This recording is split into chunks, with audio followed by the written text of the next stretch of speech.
In die eerste verse van Efesiërs 2 begin Paulus met nogal 'n ontstellende diagnose. Julle was dood, skryf hy. Nie siek nie, nie swak nie, nie moreel korrup nie, maar dood. Paulus skram nie weg van die werklikheid nie, want sonder 'n eerlike diagnose sal genade altyd oppervlakkig klink. Hy gaan verder en beskryf hierdie toestand van geestelike dood. Dit was nie passief nie. Hy skryf vir sy lesers dat hulle moet terugdink hoe hulle geleef, besluite geneem, begeertes nagejaag en planne gemaak het. Maar dit alles het onder 'n ander heerskappy gebeur. Die wêreldse denke, die vlees, oftewel die ou sondige natuur se drange en 'n onsigbare mag wat mense van God vervreem. Sonde is nooit bloot net 'n lys van verkeerde dade nie, maar eerder 'n verkeerde bestaan, 'n lewe los van God se doel en eer. Die Griekse woord vir sonde is hamartia en letterlik beteken dit om die doel of die teiken te mis. Wat dit nog skerper maak, is Paulus se woorde, ons almal was dood. Nie net die slegte of bose mense nie, nie net die sonder godsdienstige dissipline nie. Selfs die sogenaamde goeie mense was deel van dieselfde werklikheid.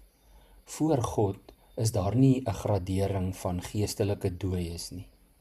Paulus skryf dieselfde onder andere in Romeine 3 vers 23, 9 vers 12 en Galasiërs 3 vers 22.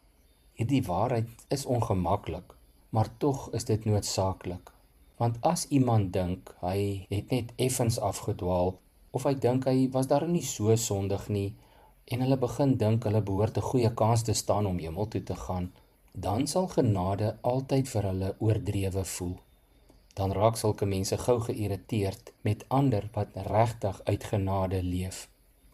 Die eerlike vraag vir vandag is dus nie, is ek 'n goeie mens nie, maar waar leef ek nog asof ek aan Adam behoort en nie aan Christus nie? Watter denke, ingesteldhede, gedragspatrone of leefwyse verklap dat ek steeds uit 'n ou identiteit leef, nog steeds 'n slaaf is van my ou sondige natuur? Eers wanneer ons verstaan hoe radikaal geestelik dood ons was voor Jesus, begin ons verstaan hoe radikaal God se ingryping moes wees.